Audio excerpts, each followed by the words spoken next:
Do you believe that sometimes the most dangerous thing on the frontier isn't the crack of a rifle, nor the sudden whistle of an arrow, but silence itself, a silence so heavy it presses on your chest, so complete you can hear your own heartbeat and wonder if something out there in the dark is watching you back? That was the silence Elias Ward had lived with for years, a silence not only born of wilderness, but carved into his very soul. Before I take you further, let me pause for just a second. If these opening words stir something in you, maybe a memory of a cold dawn, or of a lonely night when the world felt miles away, hit that like button to keep these frontier tales alive. And share in the comments where you're listening, from maybe a breezy country porch, or maybe a quiet room tucked away in the city. I promise you this, if you stay with me until the end, you'll see why one simple hunting trip turned into a moment that would change Elias's life forever. Elias Ward, 43, had once been a cavalryman, a soldier who had ridden through dust, fire, and blood along the border country. He had survived ambushes, seen friends fall, and carried scars across both flesh and memory. But when the war ended, it didn't leave him behind. Its ghosts marched with him. Night after night, the battles lived on in his dreams, and the silence of the wilderness only made them louder. So he walked away from towns, away from the last remnants of a life he once thought might hold a family. He built himself a cabin in the timber near the New Mexico line. It wasn't peace he found there. It was emptiness, the kind of emptiness that clung tighter than any battlefield wound. Each morning, Elias rose before the sun cleared the ridges. He sat up from a narrow wooden bed, pulled on his worn boots, and shouldered the old rifle that had been his companion since the war. That habit being ready before first light was the sort of thing a man never unlearned. The air at dawn cut sharp as a knife. Every breath spilled white vapor into the cold. His cracked leather gloves groaned as he clenched them. His boots ground against the frost-bitten earth with no one there to hear but him. He hunted not for sport, but survival. Venison, rabbit, or wild turkey, whatever he could bring in, meant a few more days of fire in the hearth, a few more suppers in the pan. He knew the truth: a man living this far out couldn't count on a town store to keep him alive. Winter stretched lean, and the earth out here gave nothing freely. But the work of tracking game often brought something else, memories he couldn't shake. The shape of a hoofprint in the snow would call back the memory of a bootprint on a battlefield. The snap of a twig underfoot could echo like the crack of musket fire. Sometimes, as he bent low to read a trail, he felt as if unseen eyes from years past were staring right through him. Were they enemies he'd shot at, or comrades he had buried? He never knew, only that their shadows never loosened their grip. The cabin he built reflected the same silence that filled his life. 4 log walls, a single bed, a rough-hewn table with 2 chairs, though only one was ever used, shelves lined with jars of beans, sacks of cornmeal, and a Winchester always within reach. No family photos, no tokens of memory, just the bare necessities of survival. When the fire died down to a dull glow, he often sat for hours, eyes locked on the embers while his thoughts wandered back to battlefields he wished he could forget. He told himself silence was armor. The fewer words spoken, the fewer ties formed, the less chance of pain. But over the years, that silence had grown into its own wound, hidden, but just as sharp. A loneliness so complete he nearly forgot that he once longed for laughter in a home, or for the comfort of another voice beside his own. That morning, Elias thought only of filling his smokehouse with meat enough to last through the cold spell. He stepped off his porch, rifle steady across his shoulder, eyes searching for the faintest sign of a trail. He did not know, could not know that the path would not lead to deer or rabbit, but to something far more unsettling. Blood on the snow, a trail through the pines, and at the end of that trail, Not prey, but a fate that would shatter the silence he had wrapped around his life. For Elias Ward, the man who believed he was meant to live alone with his ghosts, the hunt that day would deliver not meat for his table, but a choice that would alter the course of everything that followed. The first trace of blood Elias noticed was no more than a faint brushstroke on the crust of snow, thin and pale enough he had to stop, squint, and wonder if his eyes were fooling him. But then came another, and another, each darker, thicker, pulling him deeper along the timber trail like a red thread woven across the forest floor. This wasn't the trail of game fleeing through the brush. It was scattered, desperate. Something in it unsettled him, tightening his grip on the rifle stock, sharpening the storm gray of his eyes. He had been a scout once. He knew how a blood trail could end with an ambush, with men waiting in the shadows. He knew how a clearing could become a killing ground. And yet, something unexplainable kept pushing him forward. Curiosity and caution, mixed like flint and steel. Each mark on the snow was a question what lay ahead. A wounded deer, or something else entirely. When he pushed through a tangle of brush and stepped into a small clearing, what Elias found froze him to the spot. It wasn't an animal. It was a woman. She lay on the cold ground, half covered by broken pine boughs, as though someone had tried to hide her, or she had tried to hide herself before her strength gave out. Her face carried the sharp-boned beauty of the Apache. Her skin was mottled with bruises, old and new. Rope burns ringed her wrists, raw and red. Her deerskin dress hung in tatters. One seam torn down the shoulder, another ripped open at the hip. The winter air bit into her exposed skin, turning it the pale blue of near death. Her breathing was so faint Elias had to still his own lungs to catch it. Shallow, ragged, but steady enough to mean she was clinging barely to life. For a moment, battlefields came rushing back. He saw again the sudden flashes of Apache raids, the shouts in the night, the comrades who never rose again. His spine stiffened, his arms lifted on their own, bringing the rifle to his shoulder. Old instincts roared awake, and then she opened her eyes. Dark, bottomless eyes. Eyes that met his without flinching, without pleading, without a single ounce of surrender. They burned with something both fragile and fierce pride and exhaustion all tangled together. That look held him. It dared him.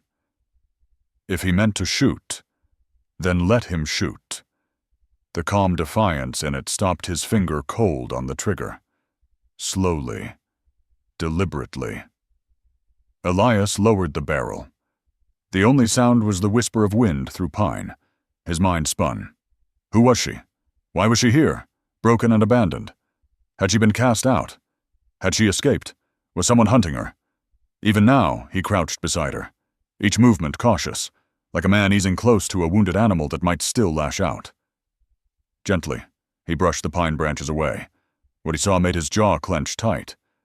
The bruises were shaped by hands, not branches. The torn dress told of violence, not thorns. This was no accident of the wild. This was cruelty, raw and deliberate. Elias had no love for the Apache. War had carved that truth into him. But this was not war. This was something baser, lower, and she was no warrior. She was simply a body beaten down, a life left to freeze out in the dirt.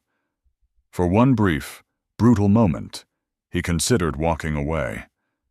Pretend he hadn't seen her. That would be the safer choice. No questions, no risk. His life could remain as it had been, quiet, guarded, untouched. But his eyes lingered on her cracked lips, on the desperate rise and fall of her chest, and he knew if he left, she'd be dead before the sun climbed halfway up the sky. Damn it, he muttered, the words heavy in his throat. He slung the rifle across his back, slid his arms under her, and lifted. She startled, body tensing. but she had no strength left to resist. She was lighter than he expected, little more than a frame wasted by exhaustion. Her head lolled against his chest, her breath sharp and hot against the base of his neck. Elias rose to his full height, carrying her as though she were the most fragile thing in the world, and turned back toward the trail. Each step crunched on frozen needles and snow, a sound that seemed to echo the weight of his decision. As he left the clearing, a crow shrieked from the treetops, its cry slicing through the still air. Elias didn't put stock in omens, but the sound set his teeth on edge. Something told him he had just stepped across a line that could not be uncrossed. The cabin waiting for him would never again be the same. That morning, he had set out to hunt meat. Instead, he was carrying back a stranger, a woman chained and beaten, a life hanging by a thread. She carried danger with her, and mystery, and a story he could not yet know. But she also carried something else, something that stirred deep inside a man who thought he was long past surprises. In the hush of the borderland forest, Elias Ward walked on, burdened not by venison or rabbit, but by a choice that would change the silence of his life forever. There was a moment in that forest clearing when everything hung between life and death. The rifle stock was pressed tight to Elias's shoulder, his eye fixed down the sights, and all he could see was the shadow of old enemies. The battlefield came roaring back with a violence so sharp it made his breath falter, the pounding hooves. The Apache war cries echoing through canyons, the deafening crack of rifles in his ears. He remembered watching comrades fall for being a heartbeat too slow. That memory alone tightened his finger against the trigger. But then, her eyes. Aiyana's eyes cut straight through the fog of war inside his skull. They weren't the eyes of an enemy. They weren't the eyes of someone begging, either. They were something else entirely fierce with pride, yet lined with despair so deep it could swallow her whole. Her look seemed to speak without words. If you're going to kill me, do it. But I won't bow. That defiance, fragile and unyielding all at once, froze Elias's hand. His chest heaved, slowly, deliberately. He lowered the barrel, as though fighting off a storm raging inside him. His heart hammered, not with fear, but with the weight of indecision. One path was the past, hatred, mistrust, ghosts that had never left him. The other was the present, a woman broken, battered, barely clinging to life before his eyes. To walk away meant safety. The silence of his cabin left undisturbed. To stay meant risk, danger, and the breaking of everything he had built to keep himself apart. He crouched low, his hand trembling slightly as he brushed pine branches away from her body. Bruises ran like dark maps across her skin. Rope burns dug raw circles into her wrists. Her dress wasn't torn by brambles, it had been ripped by hands. Elias's jaw clenched. The war had taught him cruelty. But this was something lower. Something that made his stomach turn hot with anger. You should leave her, he muttered to himself, the words sharp and bitter. But the thought of her body lying stiff and frozen by noon was a picture he could not bear. With a curse under his breath, Elias slung the rifle across his back, slid his arms beneath her, and lifted. She tensed, flinching at the sudden contact, but she had no strength left to fight. She was shockingly light, as though starvation and pain had hollowed her out. Her head fell against his chest, and he could feel her shallow breaths damp against his neck. Elias rose to his full height, cradling her like something fragile, and turned back toward the faint trail. Each step was heavy, crunching frost beneath his boots. Every sound the crack of twigs, the rasp of his breath. The distant call of a crow seemed to measure the cost of the choice he had just made. Inside his head, voices wrestled. One, sharp and bitter, warned. You're a fool. Ward, Apache can't be trusted. "You're dragging a knife into your own cabin." The other, quieter but steadier, answered, "She's no warrior. She's a beaten soul. A woman left to die. Leave her here, and you're no better than the men who chained her." The two voices collided, step after step, until Elias felt as though he was being torn in two. The path back to the cabin stretched longer than usual, not in distance, but in the weight pressing on his shoulders. He scanned the tree line, tense, expecting at any moment to hear hoofbeats or see men emerge to reclaim what they had abandoned. His grip tightened protectively around her, and each time he glanced down and saw her pale face against him, still breathing. Still alive, another small piece of his decision hardened into place. When at last the shape of the cabin came into view through the timber, Elias paused. He knew the truth once he crossed that threshold. Nothing would be the same. The silence he had wrapped around his life like armor would split. But when he looked again at the fragile body in his arms, he held her tighter. The choice was no longer his alone. It had been made the moment she opened her eyes and refused to break. The cabin door groaned open, hinges stiff, and Elias stepped inside. The fire he had banked earlier still glowed faintly, warmth breathing against the cold. He laid her gently on the narrow bed, pulling a quilt over her torn dress. For a moment he stood above her, jaw tight, shoulders rigid, torn between regret and resolve. But even with hesitation weighing heavy on him, a single thought anchored him. She would not die under his roof. Elias Ward, a man who had lived only to endure, had just opened the door to something else danger. Responsibility. And perhaps, though he couldn't yet admit it, something that looked a lot like hope. Inside the cabin, the silence felt heavier than usual, weighted by the ragged breaths of the woman lying on the bed. Elias stood for a long moment, his hand still sticky with pine resin, his storm-gray eyes fixed on the frail shape beneath the coarse wool blanket. The fire in the hearth popped and hissed, throwing light across his face hard, drawn, as though every bruise on her body had carved itself into his own mind. He moved slowly to the shelf, poured warm water from the kettle into a tin cup, and carried it back. Sitting on the edge of the bed, he lowered his voice. "Here, drink." He wasn't sure she'd understand. Aiyana's eyes cracked open, sharp at first, like a cornered animal. But as he eased the cup close, his movement steady and deliberate. Her gaze softened. She lifted her trembling hand, raw wrists red with rope burns, and her fingers brushed his for the briefest moment. Something in Elias's chest ached at the touch. The water spilled at the corner of her mouth, ran down her chin, but she swallowed it all. Her breath afterward was longer, less strained. Elias pulled the blanket higher across her shoulders, covering the torn deerskin. No one had taught him how to care for a stranger, much less an Apache woman. Yet instinct told him what he could not ignore. She needed warmth, shelter, dignity. He fetched an old shirt from the chest, worn but clean, and set it on the bed. "Wear this," he said quietly. She looked from the shirt to him, brows furrowed in silent question. Elias offered no explanation. He turned his back to the fire, giving her space. When he glanced again, she had pulled the shirt over herself, the sleeves hanging past her wrists.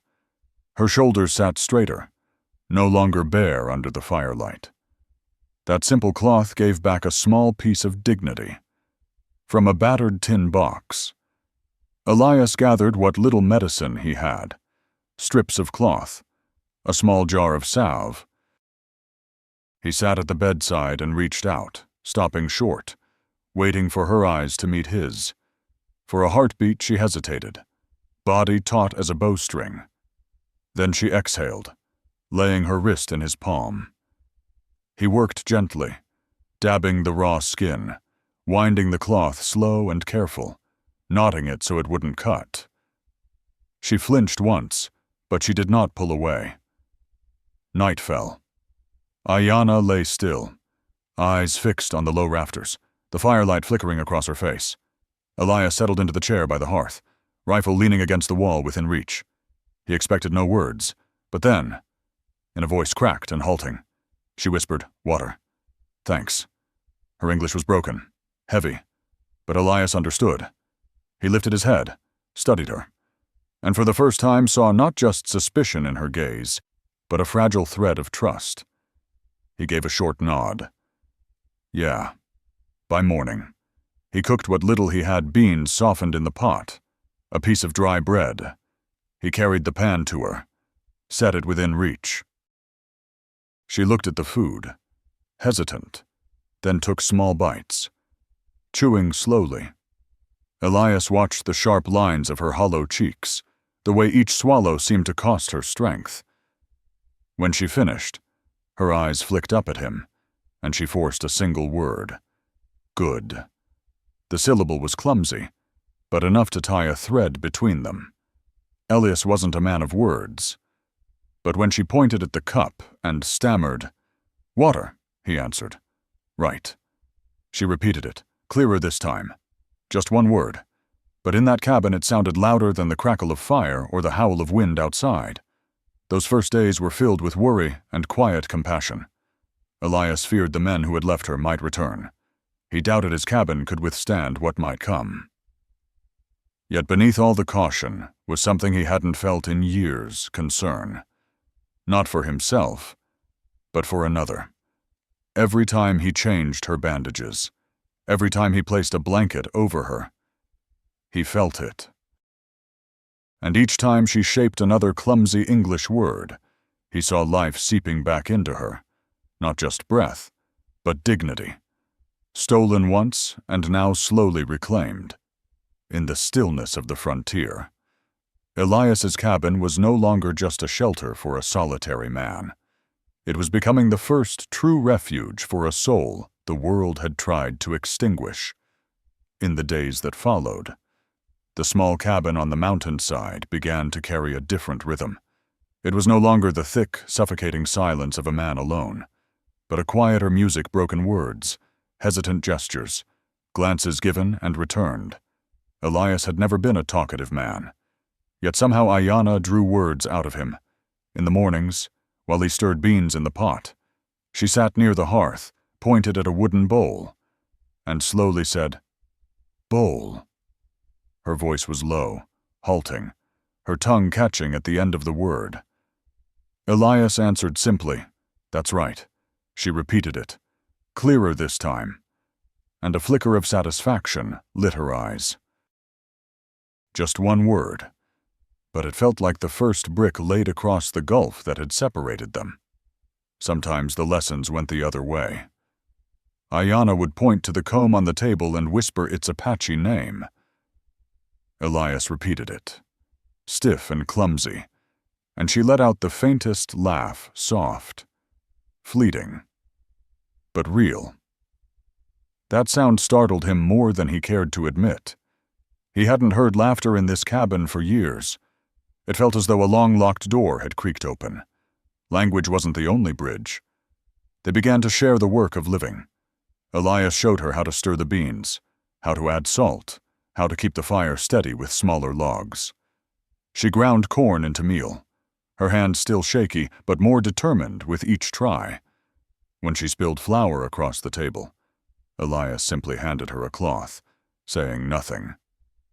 Their eyes met for a heartbeat, and she whispered, "Sorry." He nodded. "It's fine. Simple as that." But the room seemed warmer than the fire itself.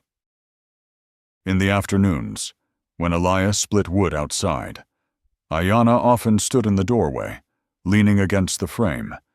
She was still weak, but her dark eyes followed every stroke of his axe, as if learning the rhythm of life in this place. When Elias caught her gaze, something shifted in him.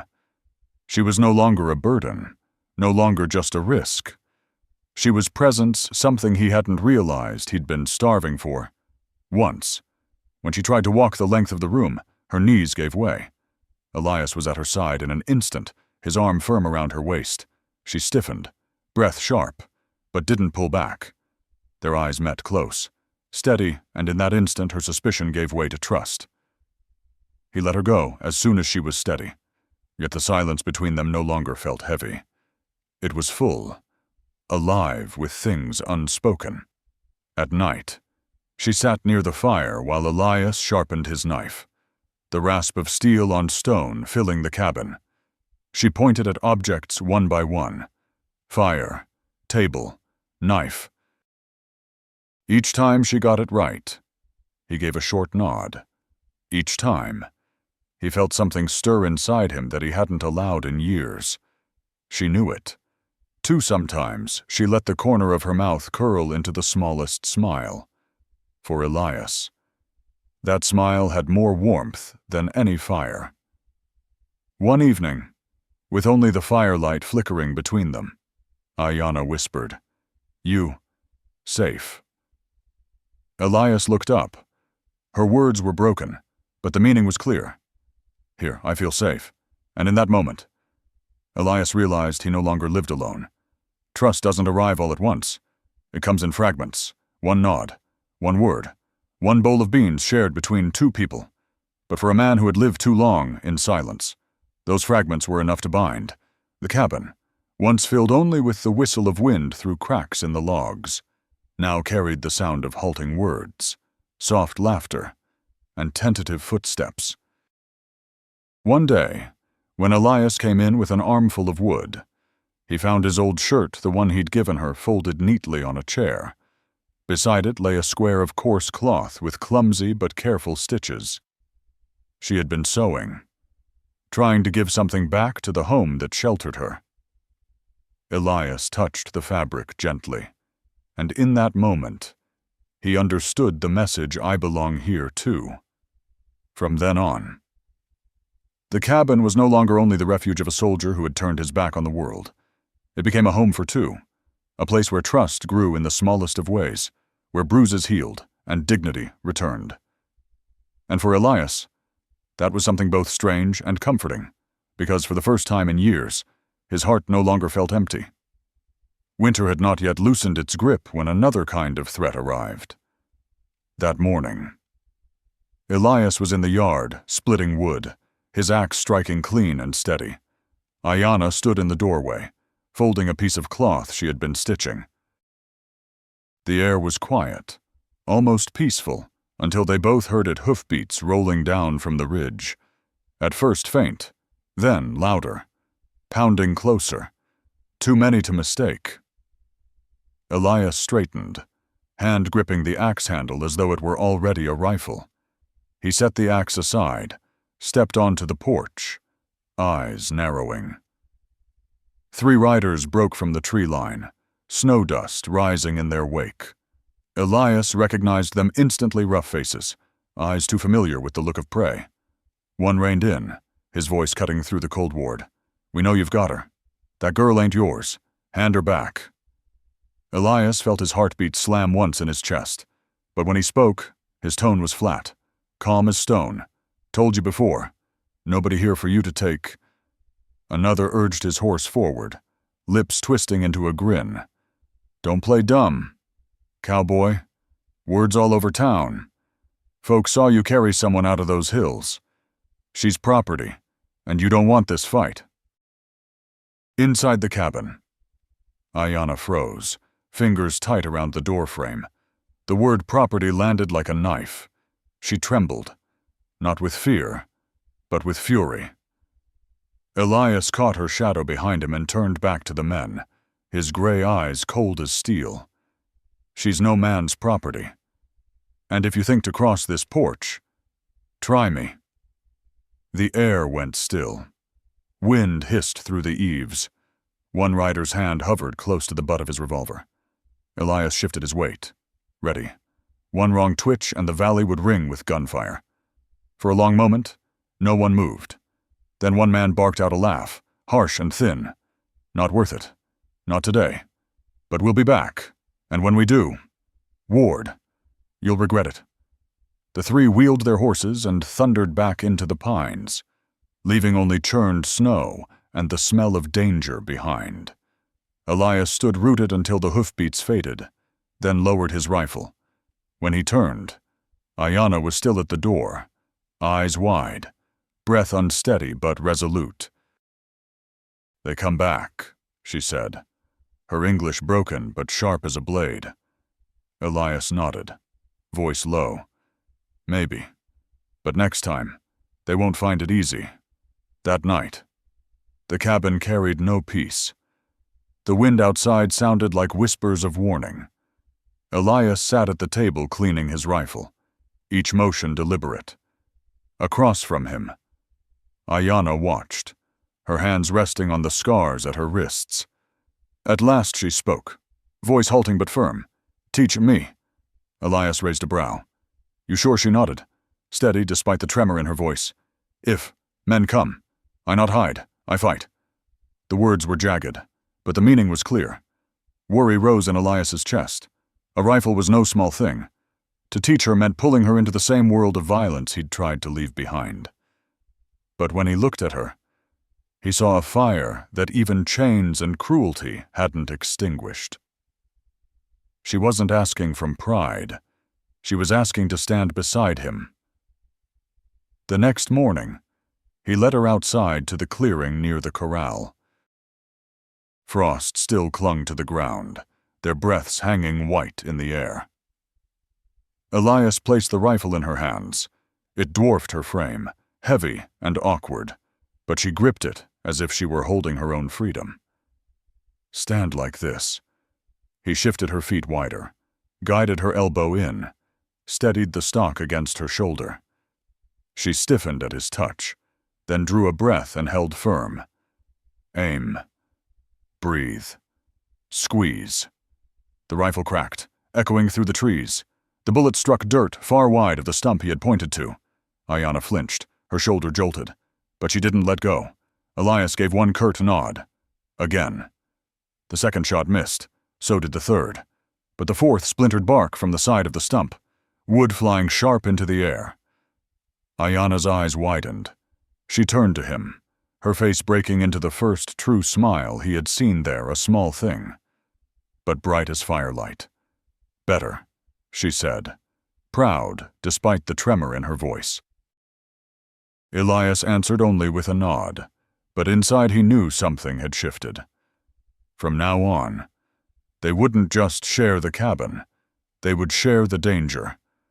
Whatever came down that trail, they would meet it together, neither one hiding behind the other. And in the biting wind of the frontier, that bond built with rifle, resolve, and trust was stronger than any wall of timber. The cabin had become a fortress, not of logs and stone, but of two hearts refusing to back down. The next confrontation didn't come by surprise. It came in the suspicious quiet of the morning, the way the birds went silent in the trees, the way Elias felt his chest tighten even before the hoofbeats reached his ears. He had been mending the fence near the corral, while Aiyana carried a bucket of water back from the creek. Then the sound came, hoofbeats pounding hard against frozen earth. They didn't need to look at one another to know the riders had returned. Elias dropped the hammer and reached for the rifle propped against the post. Aiyana set the bucket down, her breath quick but her eyes steady. Her hand moved to the pistol he had taught her to use in recent days. When he glanced at her, she was already ready, dark eyes lit with determination, not fear. 3 horsemen broke from the trees, their faces darker with road dust, their expressions sharper, meaner than before. The leader pulled up close to the fence, his voice raspy, heavy with threat. "Ward, I warned you. Don't think you can keep hiding her. Bring her out, or else." Elias raised his rifle. The barrel aimed square at the man's chest. His voice was low, even. "She's not going anywhere. If you want to test that, step off your horse." At that moment, Aiyana stepped forward to stand beside him. The pistol in her hands rose, both arms firm, just as he had taught her. Small as she was, her stance did not falter. She looked straight at them, her voice halting but strong. "I stay. Here." For a moment, The riders wavered, not just because of Elias's rifle, but because of the woman's eyes steady, unbroken, declaring herself free. One cursed under his breath, shifting in the saddle as though to climb down. But Elias tracked him with the rifle. Steady as stone. Aiyana didn't blink. Her finger curled on the trigger, daring them. The tension stretched tight, ready to snap. A single wrong move would unleash violence across the clearing. But in the end, it was the riders who broke. The leader's glare burned like coal, his voice low with fury. Not worth it, but remember this. Ward, it ain't over. Elias didn't lower his rifle. He held steady until the three wheeled their horses and disappeared into the trees. Only when the hoofbeats died away did he exhale and drop the barrel. Beside him, Aiyana still stood, her pistol trembling faintly now that the danger had passed. Elias reached down gently, taking the weapon from her hands. "You did well," he said, his voice rough but firm. She lifted her gaze to him, eyes still lit with the storm of it all, but there was no fear in them, only conviction. "We fight. Together." And Elias knew then that everything had changed. She was no longer just someone he had saved, nor was she a stranger under his roof. They were two souls standing side by side, sharing both risk and choice, and the choice was clear: neither of them would leave. That night, the fire in the hearth burned higher than usual, as if to push back the shadows. Aiyana sat at the table, hands faintly smelling of gunpowder, eyes reflecting the glow. Elias sat across from her, his rifle resting close, vigilance now an open thing. Yet between them, the silence carried something different: peace, not in safety, but in certainty. Slowly, Aiyana laid her hand on the table, near his, not touching, just close. Elias looked at it, then at her, and slid his own hand closer until his fingers brushed hers. No words, no promises spoken. The simple presence was enough. Outside, danger still haunted the woods. But inside, a bond had been sealed, the bond of defiance, of affection made real by the decision to stay, side by side, no matter the cost. Elias, who once chose solitude to keep pain at bay, now knew he was no longer alone. Aiyana, who once had been treated as nothing but property, now stood with a place to belong and a man to trust. The cabin, once no more than shelter against the wind, had become something stronger, a symbol of protection and belonging. And when Elias finally snuffed out the lantern and felt Aiyana rest her head quietly against his shoulder, he understood with certainty this was no longer a refuge. It was a choice. And it was the strongest statement either of them had ever made. At last, winter loosened its grip. Snow melted into thin streams that whispered through the rocks, carrying with them the first breath of new life. Buds pressed out along the willow branches, and damp grass stretched toward the early sun. Elias stood on the cabin porch, hammer still in hand, and took it all in. He had never thought there would come a day when he would welcome spring with a heart so still, so unburdened. Behind him, Aiyana stepped out, a basket of freshly washed clothes in her arms. The breeze teased her long hair, beads glinting faintly in the sunlight. Their eyes met briefly, no words needed, before both bent again to their work. Elias patched the timbers of the corral, while Aiyana hung garments along the line strung across the yard. The chores were simple, yet every movement seemed to carry harmony. Inside, the changes were even more telling. On the shelf, beside Elias's sharpening stone, rested Aiyana's wooden comb. On the table, his old pipe lay next to the string of beads she strung together each evening by the fire. Even in the trunk, his shirts now lay folded against scraps of fabric she had mended with clumsy, careful stitches. Small details. Yes, but to Elias, they spoke volumes. This cabin was no longer his alone. At night, laughter returned to the room. Not the raucous laughter of a saloon, but the soft, surprised sound of Aiyana chuckling when Elias mangled an Apache word so badly that even he had to smile. That brief sound filled the cabin more warmly than the crackling fire. For years the place had known only silence. Now it carried the sounds of life. Meals changed too. Once, Elias ate in silence over a plate of beans or dried meat. Now, Aiyana stood beside him at the hearth, learning how to bake cornbread under the coals, how to stir beans until they softened. He had grown used to setting out a second bowl, a second spoon. Evenings no longer stretched empty. They were filled with the presence of another. As the days warmed, they worked side by side in the patch of land behind the cabin. Elias cut furrows through the soil, sweat running down his back, while Aiyana followed, dropping kernels of corn into the earth. The wind tugged at their clothes as the light poured golden across the clearing. To anyone passing, it might have looked like no more than work. To Elias, it looked like rebirth. Trust, once tested by danger, was now nourished in daily labor. Elias, who had thought himself dead inside since the grave in Texas, felt something stir again each time he saw her quietly stitching a torn shirt or repeating a new word in English with stubborn patience. And Aiyana, once bound and branded as property, now walked freely beside him, rifle in hand, planting seeds for the coming season. One evening, when Elias sat on the porch sharpening his knife, Aiyana came to him with a cloth she had woven. The stitches were uneven, but steady. She placed it in his hands, her voice soft but firm. Home. Elias closed his hand around it, his throat tight. Yes, not just a cabin, not just shelter. Home, friends. If you've walked this story with me, you've surely felt it too. Out of loss and chains, two souls found each other on the ragged edge of the frontier. They proved that happiness doesn't always come with riches or ease. It comes with the decision to stay, to protect, to build something together.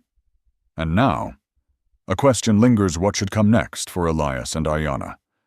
They've survived winter, faced down danger, and chosen one another. Should they clear more land, raise livestock, begin a true ranch? Should they take the final step and call themselves family, not just in silence, but aloud, as a vow? If you believe they deserve that new beginning, show them your support with your heart, with your voice. Share in the comments if you were in Elias's boots. Would you dare open your heart after so many years of silence? And if you were in Aiyana's place, would you have the courage to stay, turning a past of sorrow into the foundation of a new life? This story is not just theirs. It's a reminder for all of us that it is never too late to find home, to build happiness, to rise again from loss. And just as spring brought renewal to a small cabin in the border country, so too can it bring renewal to us. So ride with me to the end of this tale, and let your thoughts be known. Should Elias and Aiyana take the next step, shape not just a house but a true family? Their choice now is not only survival, it is life itself.